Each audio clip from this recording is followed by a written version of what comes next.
మిమ్మల్ని ఇంటర్వ్యూ చేయడం అంటే ఒక 40 ఏళ్ల సముద్రంలో ఈదినట్టేనండి. ఎందుకు అంత ఏం కాదండి. ఎందుకంటే మీరు చెయ్యని క్యారెక్టర్ లేదు. మీరు వచ్చిన దగ్గర నుంచి ఇండస్ట్రీలోకి ప్రతిఘటన సినిమా మొట్టమొదట బాంబులా పేలింది, పెద్ద హిట్. అందులో మీ మీద అందరి దృష్టి పడింది, ఎవరి ఆర్టిస్టు ఎవరి నటుడు అని. మీరు అక్కడి నుంచి మీ కెరీర్ అంతా నేను అబ్జర్వ్ చేస్తూనే ఉన్నా దాదాపుగా. అసలు ఆ మొదట టేక్ ఆఫ్ టైం ఎలా నడిచిందండి మీకు? అంటే నాకు అర్థం కాల. అంటే ఆ ప్రతిఘటన తర్వాత వచ్చిన అవకాశాలు కానీ? ప్రతిఘటన తర్వాత ఆ డేట్ నాకు తెలిసి 85 1985 అక్టోబర్ 11 అనుకుంటాను సినిమా రిలీజ్. దీపక్ మాల్లో రిలీజ్ అయింది హైదరాబాద్లో. దాన్ని ఆనుకునే స్టేట్ బ్యాంక్ ఆఫ్ ఇండియా ఉండేది. రెండింటికి గోడ కూడా ఉండదు, ఈ సైకిల్ స్టాండ్ ఇవన్నీ కామన్. ఓకే. పక్కనే స్టేట్ బ్యాంక్ సేమ్ కాంపౌండ్లో. ఇటు పక్క వెంకటేశ థియేటరు, దాంట్లోనేమో వందే మాత్రం అనే ఓ సినిమా రిలీజ్. దీనికి దానికి 14 రోజులు తేడా. ఇది అఖండమైనటువంటి విజయం. ప్రతిఘటన. ఆ సినిమా చూడటం, రేపు అక్కడ బ్యాంకు ఈడేరా అని చెప్పి ఓ జనం ఎగబట్టడం. ఇప్పట్లాగా సెక్యూరిటీ అంత లేదు కదా అప్పుడు. ఏం లేదు. పైగా మీరు కొత్త నటుడు, ఎవరు వీడియోని ఓ చూడటానికి వచ్చేవారు. బ్యాంక్ వచ్చేవారా? బ్యాంక్ మీద పడిపోయారు, పక్కనే అసలు మెయిన్ రోడ్డు మీద. ఓకే. ఇప్పుడు అది లోపలికి బిల్డింగ్ కట్టి అక్కడ లోపలికి వెళ్ళింది అనుకుంటా. అంటే నేను అప్పుడు క్యాష్లో ఉండేవాడిని. బ్రాంచ్ మీద పిలిచివన్నీ, నువ్వు ఈ గొడవ వింటారా బాబు, క్యాష్లో ఉన్నావు, నేను పోని గొడవలు అవుతాయని వెనకాల కూర్చోబెట్టాడు నన్ను. ఆయన చూపించాలని మళ్ళీ అమ్మడబడేవారు. అప్పుడు నా యూనియన్ వాళ్ళు గొడవ చేసి పక్కన ట్రాన్స్ఫర్ ఇప్పించి హెడ్ ఆఫీస్కి మళ్ళీ పిలిపించుకున్నారు. అక్కడ పని చేయించాను. అక్కడ లోపలికి ఎవరు పెద్ద రారు కదా. అదే ఇది ఇక్కడంటే థియేటర్ పక్కనే ఉంది కాబట్టి ప్రాబ్లం. పక్కన బాగా ఆనుకునే ఉంటుంది. ఆ టేక్ ఆఫ్ అంటే ఇక అదే పొద్దున్నే ఇక మిడ్ నైట్ స్టార్ అనుకో. ఇక అదే ఓవర్ నైట్ స్టార్. ఇక పొద్దు నుంచి ఇక రోడ్డు మీద తిరగలేను, బయటకు వెళ్ళలేను, ఎవరితో మాట్లాడలేము. అది ఏమిటో ఇక అది ఆ సినిమా అంత విజయం అన్నమాట రామోజీ గారి. అవును అవును. అసలు ఇక తట్టుకోలేకపోయారు. ఇక అక్కడి నుంచి ఏమిటంటే తెల్లారేటప్పటికి ఇక అక్కడి నుంచి ఎక్కడికి వెళ్ళాలన్నా విమానం లేకపోతే ట్రైన్ తప్ప, లేకపోతే ఫ్లైటే ప్రయాణం. అలా సాగింది. ఓకే. కాదు, అప్పుడు మీరు ఇండస్ట్రీలోకి వచ్చినప్పటికీ దాదాపుగా మహామహులు అందరూ ఉన్నారు. రాఘగోపాల్ గారు ఉన్నారు, కైకాల సత్యనారాయణ గారు ఉన్నారు, గొల్పూడి మారుతి గారు ఉన్నారు. అందరూ మంచి భూమిలో ఉన్నారు. నూతన్ ప్రసాద్ గారు, ఆయన లేకుండా సినిమావి లేదు. నూతన్ ప్రసాద్. అలాంటి కాంపిటీషన్ని మీరు ఏ విధంగా అసలు తట్టుకుని మీరు నిలబడగలిగారండి ఇండస్ట్రీలో? నిజంగా చెప్పాలంటే నాకు అసలు బ్రెయిన్లో ఆలోచన ఏమీ లేదండి. ఇంకో రకంగా చెప్పాలంటే ఇది కొంచెం ఎత్తుకబురు అనుకుంటారు. ఆ ఆలోచన వచ్చేటువంటి టైం కూడా ఉండేది కాదు. ఇక రాను ఎంత బిజీ అయిపోయానంటే రోజుకి 20 గంటలు మినిమం పని చేయటం, కారులోనే నిద్రపోవటం, ట్రైన్ ఎడితే ట్రైన్లో నిద్రపోవడం తప్ప లేదు. ఇక చాలా ఇబ్బంది పడేవాడిని. నాకు ఒకసారి ఆశ్చర్యం వేసింది. ఒక 9 రోజులు 10 రోజులు మొత్తం రోజును 3 స్టేట్లో పనిచేశాను. అబ్బా. పొద్దున హైదరాబాదు, మధ్యాహ్నం చెన్నై, ఇప్పుడు చెన్నై కదా, అప్పుడు మద్రాసు, రాత్రికి బెంగళూరు. మళ్ళీ మిడ్ నైట్ ఫ్లైట్ బయలుదేరి హైదరాబాద్ దిగటం, ఎయిర్పోర్ట్లోనే స్నానం చేయటం. అక్కడ ఎయిర్పోర్ట్లో స్నానం, విఐపి లాంజ్ ఉంటుంది కదా. అవును. అంటే అప్పుడు ఇంత ముమ్మరంగా లేదు కదా, సెక్యూరిటీ లేదు, మీడియా పబ్లిక్ క్రేజ్ కూడా అంత లేదు అప్పుడు. అసలు ఈ ఎక్కడ ఉన్నాయి? అవునండి. ఈ ఛానల్ లేవు కదా. అవును. సరే అక్కడే స్నానం చేసి మళ్ళీ ఇక్కడ షూటింగ్, మళ్ళీ ఇలా నాకు ఆశ్చర్యం వేసింది. ఇంట్లో అందరూ తిట్టం కూడా మొదలెట్టారు. ఎందుకు వచ్చింది తలకాయ నొప్పి, భోజనానికి కూడా టైం లేకుండా నేను ఉమ్, సరే ఇక ఆ టైము అప్పుడు నాకు ఒక ఆలోచన వచ్చి అందరితో అంటుండేవాడిని. ఉమ్, మొన్న మధ్యన చచ్చిపోయాడు పాపం వేణు అని కమెడియన్ వేణుమాధవ్. వేణుమాధవ్. ఉమ్, వాడు ఓ రోజు చికాకు పడుతున్నాడు. ఉమ్, ఏంటి అది వాటి ఇది ఎవడు చేస్తాడు ఇది, ఉమ్, ఏంటి బాబాయ్ నేను ఎదుర్కొంటూ ఉన్నా, ఉమ్, ఏంటి బాబాయ్ నువ్వు మళ్ళీ కంటిన్యూ చేస్తాను, నువ్వు ఉన్నావు అని చెప్పి వాళ్ళు పిలుస్తున్నారు, ఇప్పటిదాకా షూటింగ్ చేసి వచ్చాను, 9 గంటలు వస్తుంటే ఇప్పుడు మళ్ళీ కావాలంటారు 2 గంటలు, ఎట్లా అది ఇది అని అరిచాడు. ఉమ్, నేను కూర్చోబెట్టి ఒక్క మాట చెప్పి అరవబాక, ఉమ్, ఆర్టిస్ట్కి టైం వస్తే టైం ఉండదు, ఉమ్, ఆర్టిస్ట్కి టైం వస్తే టైం ఉండదు, ఉమ్, వాడి జీవితం వాడి చేతిలో ఉండదు. బాగుంది. నువ్వు సంపాదిస్తావు, తీసుకొస్తావు, కొంపలో పారేస్తావు, అది నీ అదృష్టం బాగుంటే వేళాంబెళ్ళి జాగ్రత్త దాచుకుని దాన్ని ఇది చేసి భద్రంగా ఏదో వాడుకో, లేదంటే మీకు తెలియదేమో రకరకాలు పోతుంటాయి. ఉమ్, కాబట్టి అలా విసుక్కోబోక, ఉమ్, నువ్వు విసుక్కున్నా నీ మీద బ్యాడ్ వస్తుంది తప్ప నీ టైం బాగున్నంత వరకు నీకు ఈ బిజీ లేకుండా ఉండదు.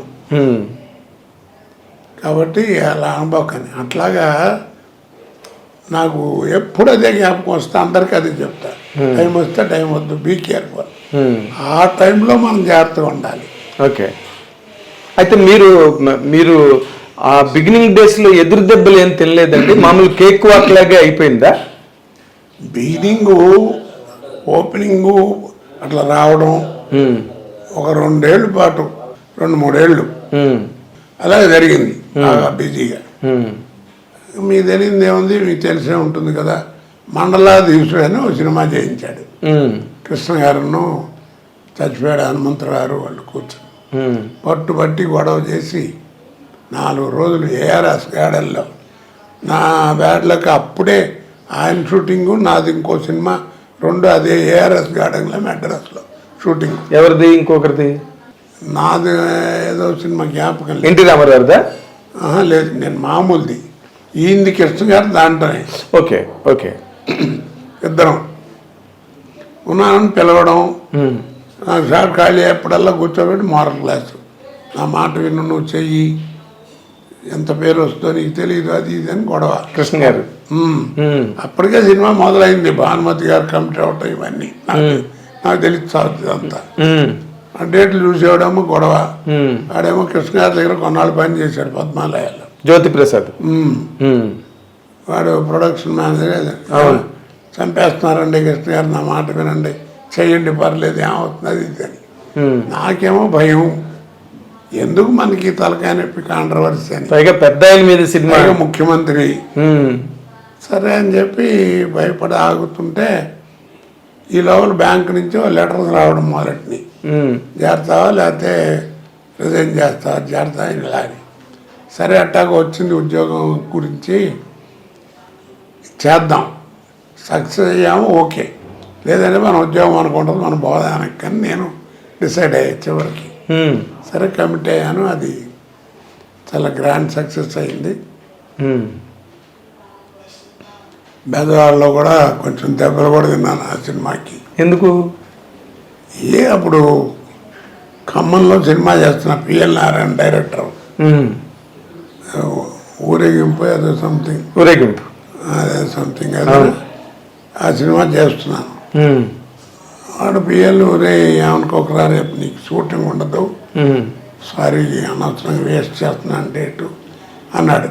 ఉమ్, సర్లేరా, అమ్మాయి బెదవాళ్ళ కొత్తగా కాపురం పెట్టింది, వెళ్ళి చూసి వస్తానన్నా. మంచి పని, ఇంకా దానికంటే ఇంకా శుభ్రంగా పోయిరా అన్నాడు. సరే అని పొద్దున్నే అప్పుడు కృష్ణా ఎక్స్ప్రెస్ ఉండేది. అవునండి. ఇప్పుడు ఉందో లేదో తెలియదు. ఇప్పుడు లేదు, అప్పుడు ఉండేది. ఇటు నుంచి వెళ్ళి మళ్ళీ 1 గంట 2 గంటలకు ఉండి మళ్ళీ బయలుదేరేది తిరిగి. సరే దాంట్లో వెళ్ళేవాడు విజయవాడ అంతా రైల్వే స్టేషన్ అంతా పచ్చ జెండాలు నాన్న హడావిడిగా ఉంది, తెలుగుదేశం హడావిడి అంతా. రామరారు ఆ ఊళ్ళో విశ్వబ్రాహ్మణులకి కళ్యాణ మండపం ఏదో ఉంటే దాన్ని ఓపెనింగ్కి వచ్చాడు. అప్పుడు పేపర్లో కూడా వచ్చింది, పూర్ణ కుంభంతో వాళ్ళు ఇన్వైట్ చేస్తే వెండి దాంతో అది ఆయన తీసుకుని వచ్చేసాడని పేపర్ అంతా చెప్పుకున్నారు జోక్గా. జోకో నిజం ఏదో సంథింగ్. నేను కంగారు పడుతూనే ఉన్నా, అయ్యా బాబోయ్ ఏదో ఈ జెండాలు ఇన్ని ఉన్నాయి, ఎట్లా ఉన్నాయన ఏంటి అనుకుంటూనే ఉన్నాను. ట్రైన్ ఎలా దిగాలని దిగాను, దిక్కు తప్పదు కదా. అవును. సరే దిగి ఆ ప్లాట్ఫారం పక్కన ఒక పక్కన ఉంచున్నా, నెమ్మదిగా నడుచుకుంటూ వచ్చా. ఏంటంటే రామరారు వచ్చారు, వెళుతున్నారు అనేది. ఇదే కృష్ణాకి తిరిగిదానికి వెళ్ళాలి ఆయన. ఒకటే ప్లాట్ఫారం అయిపోయింది.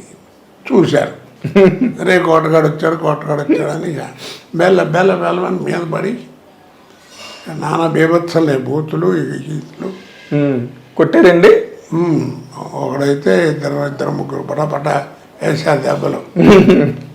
అది నీచంగా ఉండని చెబితే ఒకడైతే ఇక్కడ కూర్చుని ప్యాంటు జిప్ కూడా తీసి కానీ లాంటి కొడక నీకేంట్రా ఏమొచ్చిందో బేపను ఇలా బూతులు ఇష్టం తిట్టడం చేయటం చేస్తుంటే ఏం చేయాలి అర్థం కాదు. చచ్చిపోతానేమని భయం. అదేలే లక్కీగా అటు ఇటు దొల్లిగడు సాపేకనే తుడితే ఆ పక్క నుంచి పారిపోయా. బయటకు వచ్చి రిక్షా ఎక్కాను నుంచుని, ఓపెన్ టాప్ రిక్షా అంటే. సరే అందలేదు. ఆ టైంలో పోలీసు వాళ్ళు వచ్చి మొత్తానికి పంపించారు. అలాగా బ్యాడ్ ఇన్సిడెంట్లు కూడా జరిగినాయి చెప్తున్నా. అదే కాకపోతే నాకేంటంటే దానివల్ల సినిమాలు పోయినాయా భయం ఉండేది కాదు. ఎందుకంటే కృష్ణ గారు మంచి ఫామ్లో ఉన్నాడు అప్పుడు. నెలకు ఒక సినిమా రిలీజ్ ఇంచుమించు ఏదో సినిమా.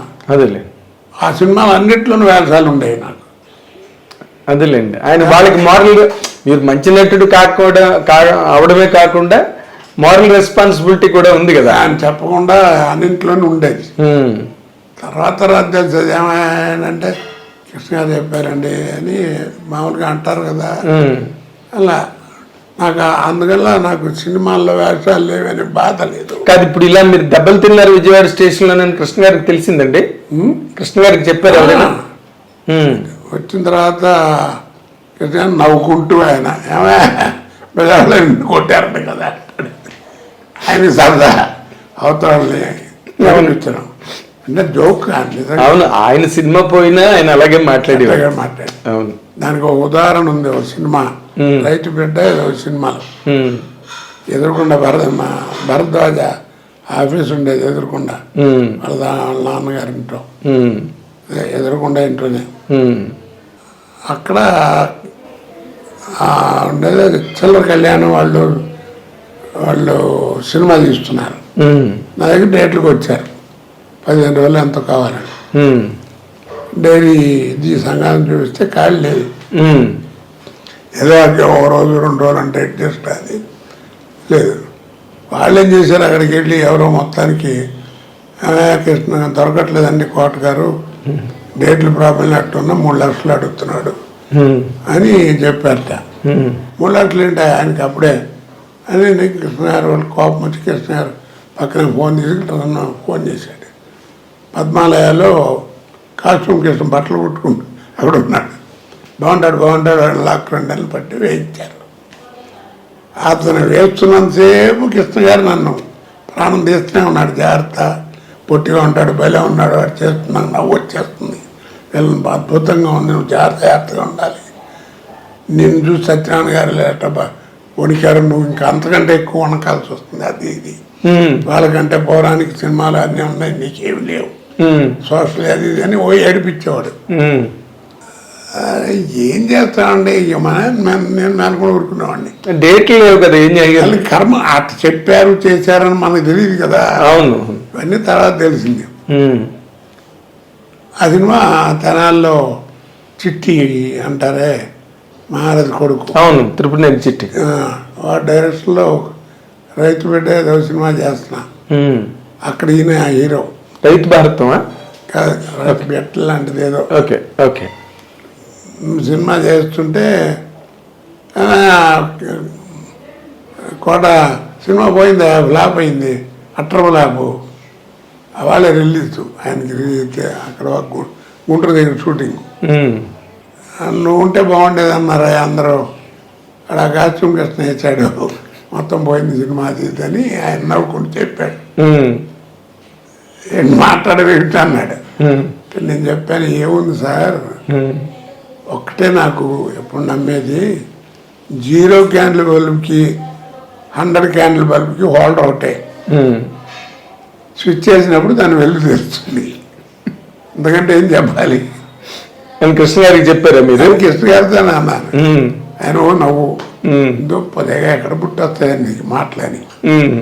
ఇట్టప్పుడు షూటింగ్ అప్పుడు కూడా జోకులు చెప్తుండేవాడిని కదా. అవును అవునవును, నాకు గుర్తుందండి. దాంట్లో పాపం ఆయన అందులో కొంచెం జోవియల్గా ఉంటాడు, చాలా జోవియల్ మనిషి, స్వాభావికంగానే బాగా మనిషి, ఆయన మంచి మనిషి. వ్యక్తిగతంగా ఎలా ఉన్నా పర్సనల్గా బిహేవియర్ అది బయట అసలు చాలా సరదాగా ఉంటుంది. మంచి చాలా తేడా ఏముండదండి, ఎంత చాలా హ్యాపీ అందరితో. అందులో కొంచెం నటుడు బాగా మంచివాడు అంటే కొంచెం మంచి గౌరవించి అభిమానిస్తారు, కొంచెం అభిమానం ఎక్కువ ఉండేది. అవును, అప్పుడు ప్రభాకర్ రెడ్డి గారు వీళ్ళంతా. అవునండి. ఇప్పుడు